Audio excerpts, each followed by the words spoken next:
Jumpa lagi di channel kita semua, jangan lupa like, komen, share, dan subscribe.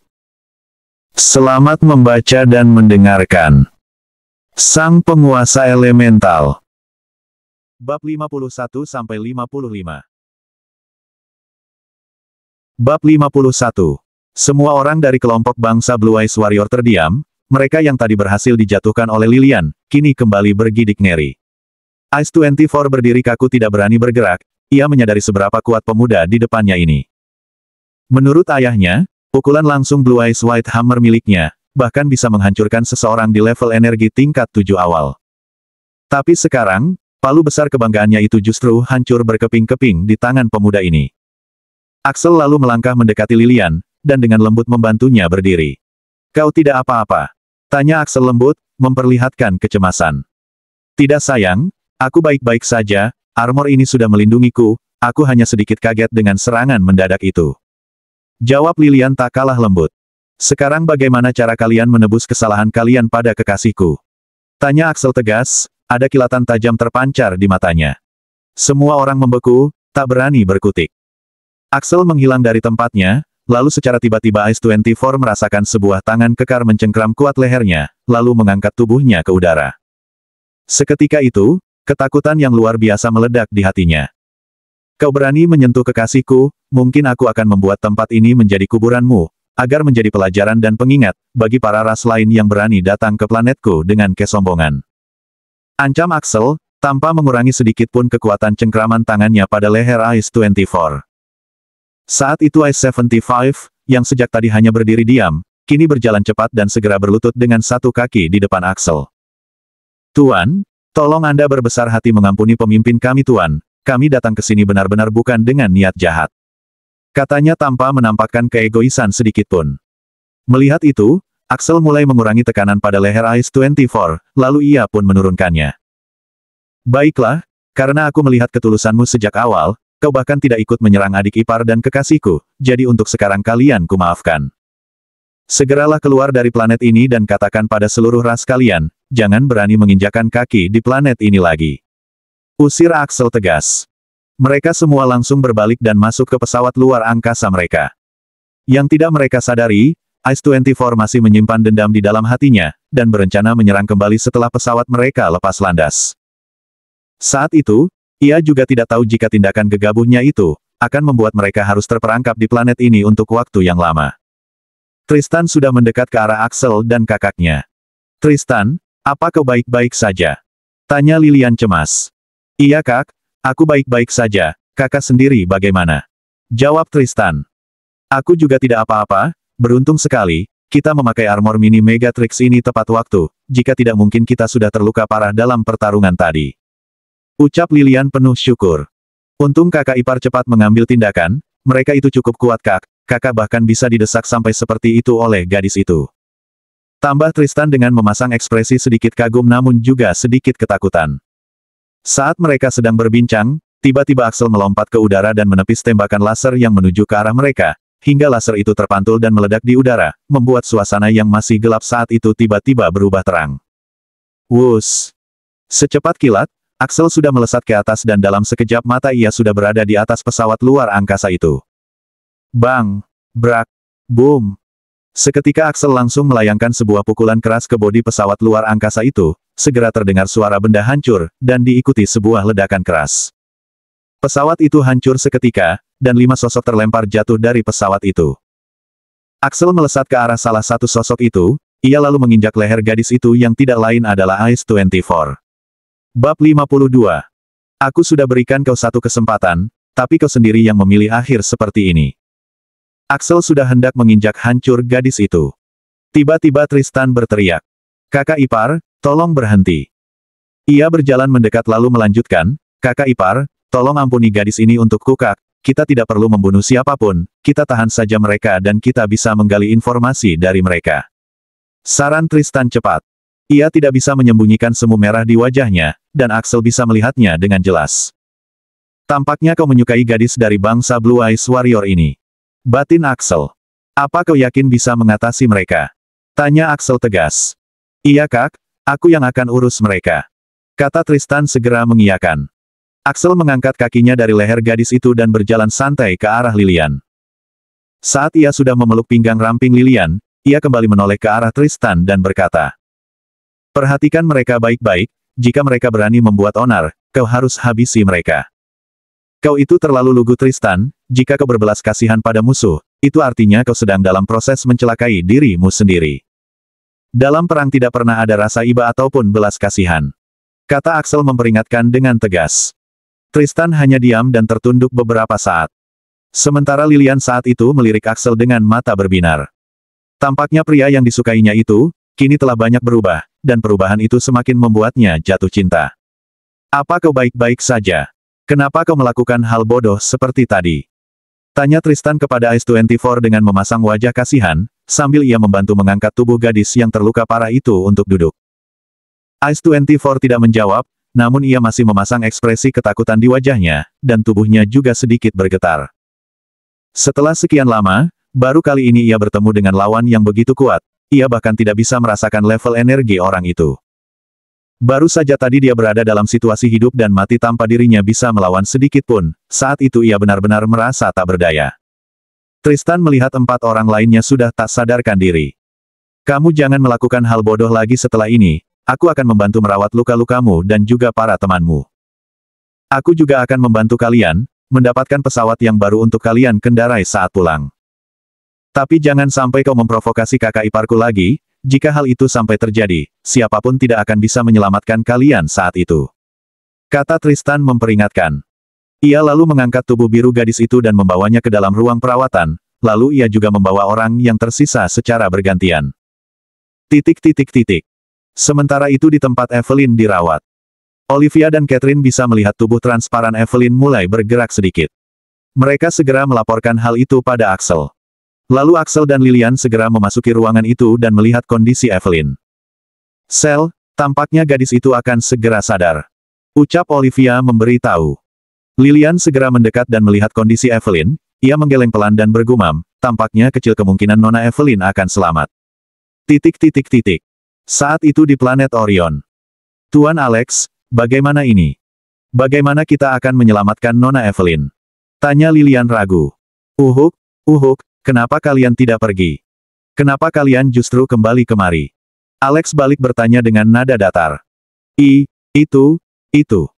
Haha, aku tahu kalian mengikuti keinginan adikku. Sudahlah, dia memang sangat keras kepala, sama sepertiku. Tebak Alex. Kalian bawa aku ke Megatrix, aku harus segera mendapat perawatan. Setelah aku pulih kita akan selamatkan Evelyn dan pergi bersama dari tempat ini. Perintah Alex lemah. "Baik Tuan Muda," jawab Lilian dan Tristan, sambil mereka langsung memapah tubuh Alex yang terluka parah, pengaruh Dark Soul Metal Stone masih sedikit terasa di tubuhnya. Bab 53. 3 hari kemudian Alex sudah mulai pulih. Saat ini ia sedang duduk di sebuah kursi, menjelaskan strategi yang akan mereka pergunakan untuk menyelamatkan Evelyn dari tangan pasukan Black Cyborg.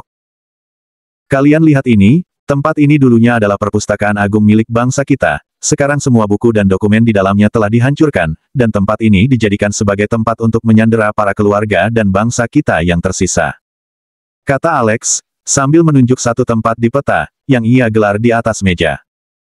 Ia berhenti sejenak untuk bernapas, setelahnya ia berkata lagi, "Seluruh dinding ruangan itu, dilapisi dengan pecahan Dark Soul Metal Stone, jadi kita tidak mungkin bisa menggunakan kekuatan kita di dalam ruangan itu." "Lalu bagaimana cara kita menyelamatkan Nona Muda Evelyn Tuan?" tanya Lilian sedikit tidak sabar. "Aku akan menarik perhatian mereka, kalian pergilah selamatkan Evelyn secepatnya, aku akan menunda waktu sebanyak mungkin untuk kalian. Kali ini kalian harus benar-benar pergi, jika kalian sampai tertangkap lagi, bahkan aku pun sudah tidak punya kekuatan lagi untuk membantu kalian," kata Alex memerintahkan dan memperingatkan dengan tegas. "Jika kalian sudah mengerti, mari kita segera bergerak," lanjut Alex. Saat ini, di sebuah ruangan khusus di dalam perpustakaan agung, milik bangsa Blue Light Spartan. Seorang ilmuwan bawahan Black Cyborg, sedang memasukkan sesuatu seperti sebuah chip, di leher belakang Evelyn yang tidak sadarkan diri. "Sudah selesai Tuan, sekarang setelah alat ini terpasang, kita bisa selalu mendeteksi dan mendapat koordinat akurat di mana Nona Evelyn berada kapanpun kita mau, radar ini yang akan membaca sinyal dari alat pelacak itu Tuan," kata sang ilmuwan sambil menyerahkan radar penerima sinyal itu. Sudahlah, kau saja yang pegang radar itu, aku akan memanggilmu jika aku membutuhkannya.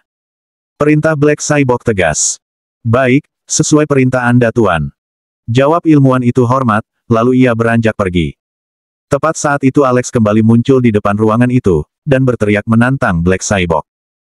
Setelah itu Alex terbang menjauh, diikuti oleh Black Cyborg bersama Phantom dan Russell. Ternyata kau benar-benar keras kepala. Kalau begitu, akan kuhancurkan kau dan juga semua sisa bangsa Blue Light Spartan. Ancam Black Cyborg.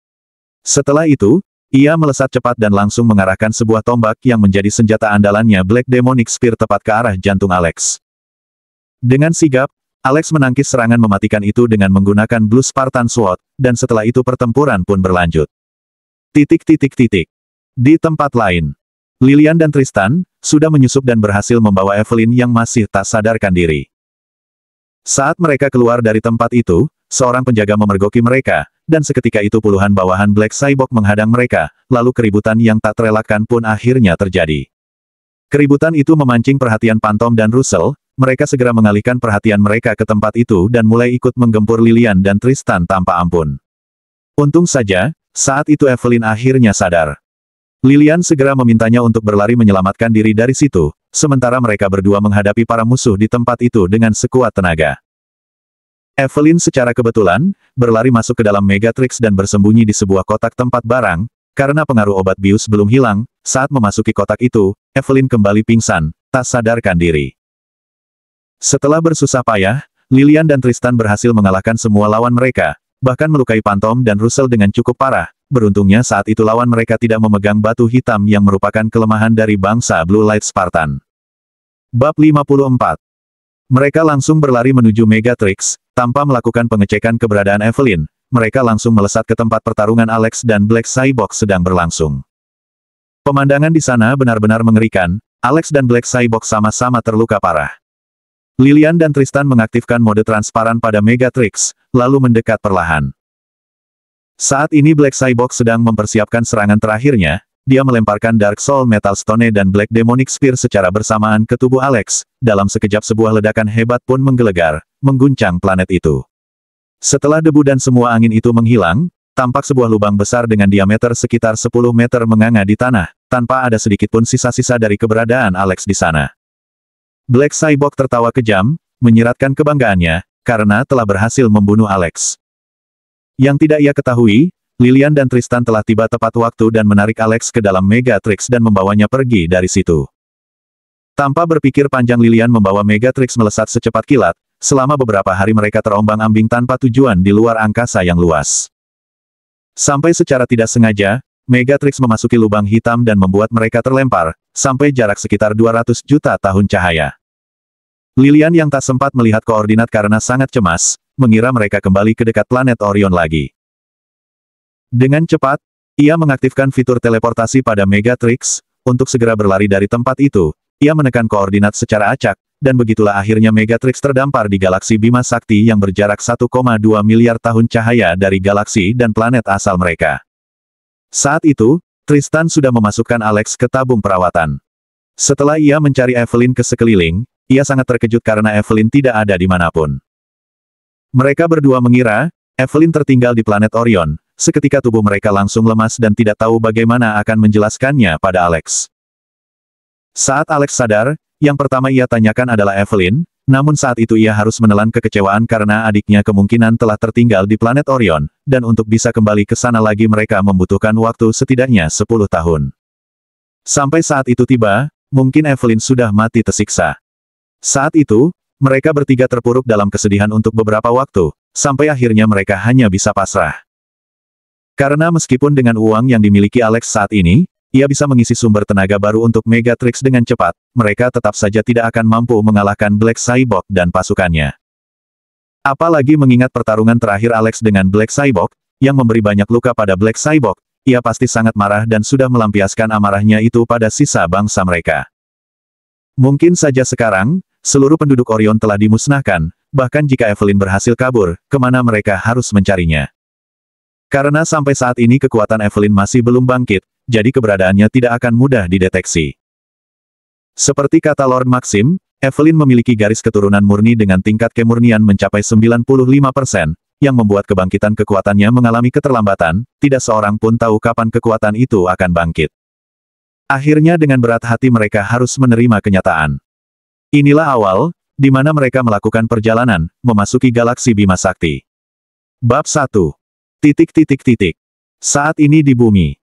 Lilian tak kuasa lagi menahan tangisnya, ia sangat sedih mengingat kondisi Alex yang telah tiada, sekarang mungkin Evelyn juga akan menyusulnya. Kesedihannya benar-benar tak tertahankan lagi. Saat itu Evelyn tiba-tiba membuka mata. "Kak Lilian, kenapa kamu menangis?" Tanya Evelyn lemah. "Nona muda Evelyn, Anda akhirnya sadar." Kata Lilian tak kuasa menahan kesedihannya. Evelyn melihat ke arah Axel dan berkata dengan lirih, "Kakak, If sangat merindukan kakak, tolong keluarkan If dari sini kak, If sangat ingin memeluk kakak." Axel tertegun, tak berkata apapun. Bab 55. Lilian segera mengeringkan cairan biru di dalam tabung itu, lalu membuka tabung itu dan mengeluarkan Evelyn. Dengan menuruti isyarat Lilian, Axel segera mendekat dan memeluk Evelyn. "Kakak, If sangat takut. Jangan pernah kakak tinggalkan If lagi, If sangat mengkhawatirkan kakak," kata Evelyn sambil terisak. Evelyn melihat sosok kakaknya pada diri Axel, dan Axel pun tidak tega mengecewakan hati gadis kecil itu. Saat ini, Axel merasakan perasaan yang aneh di hatinya. Evelyn yang tampak seperti 2 atau 3 tahun lebih muda darinya, memberinya perasaan memiliki seorang adik. Axel menatap Lilian lalu bertanya, "Lilian, kenapa If tidak bisa merubah wujudnya menjadi wujud manusia sepertimu?" "Itu karena kekuatan Nona Evelyn masih belum bangkit sampai sekarang Sel," jawab Lilian cepat. "Bukankah ia adalah keturunan paling murni? Jadi mengapa bisa begitu?" Tanya Axel penasaran.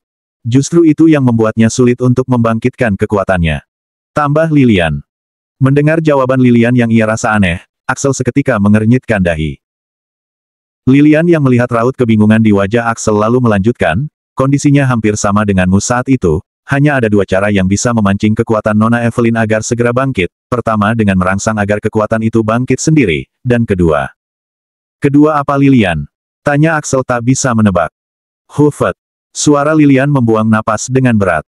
"Kedua dengan menyatukan tubuh denganmu." "Hah? Aku? Kenapa aku?" Tanya Axel sambil menunjuk hidungnya sendiri dan memasang tampang bingung. "Axel sialan, tampaknya keberuntunganmu tentang wanita tak pernah berhenti," kata Lilian dengan senyum aneh. Olivia dan Catherine sejak tadi hanya terdiam, mendengarkan percakapan 2 orang itu. "Catherine, Olivia, bagaimana pendapat kalian jika saudara kita bertambah 1 lagi?" Tanya Lilian cepat. Apa? Itu, aku." Catherine dan Olivia sama-sama bingung. "Sekarang hanya Axel yang bisa menolong Nona Evelyn, kita tak mungkin merangsang kekuatannya melalui pikiran, itu terlalu sulit dan mungkin membutuhkan waktu lama. Tetapi jika melihat kondisi Nona Evelyn sekarang, mungkin untuk melewati hari ini saja dia sudah sangat beruntung dan sudah merupakan keajaiban." Jelas Lilian lagi. "Apakah kondisinya benar-benar separah itu?" Tanya Olivia canggung. "Sel kau juga lihatkan kondisi Tuan Alex saat itu. Bukankah cahaya biru di dadanya saat itu juga seredup ini?" Tanya Lilian menegaskan. "Oh iya, kondisinya memang hampir sama," jawab Axel setelah mengingat-ingat kejadian saat itu. "Jadi bagaimana? Apa kita izinkan?" Tanya Lilian. "Jika untuk menyelamatkan seseorang aku pasti setuju," jawab Olivia. "Kalau kamu Catherine?" Tanya Lilian lagi. "Tunggu sebentar, kalian belum tanya pendapatku, lagi pula kenapa harus aku? Kan masih ada Tristan."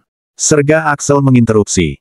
"Axel sialan, kau, dasar pria bodoh, diam saja kau," bentak Lilian. Axel mengernyit, sejak kapan gadis ini menjadi begitu galak dan kasar? "Awas saja, saat tiba waktunya melakukan pertarungan di ranjang, akan kusiksa dia sampai memohon ampun," batin Axel. "Bagaimana Catherine? Jika memang tak ada cara lain, maka lakukan saja, hitung-hitung membalas hutang budi Tuan Alex yang sudah menyelamatkan Bibi Julia, dan juga memberi kekuatan hebat pada pria pecundang dan pengecut itu," jawab Catherine sambil menunjuk Axel. "Sialan, kenapa selalu aku yang kalian hina? Aku akan ingat ini, aku ini Axel sialan, aku juga pria pecundang dan pengecut. Oke, awas saja kalian berdua," batin Axel sambil memasang wajah muram. "Kenapa kalian berdua begitu kasar pada Axel? Jika kalian memang tidak menyukainya, maka berikan saja Axel padaku, dan biarkan kami berdua bersama. Bella Olivia. Sejak awal, ia memang selalu yang paling sentimental dengan perasaannya pada Axel. Bersambung.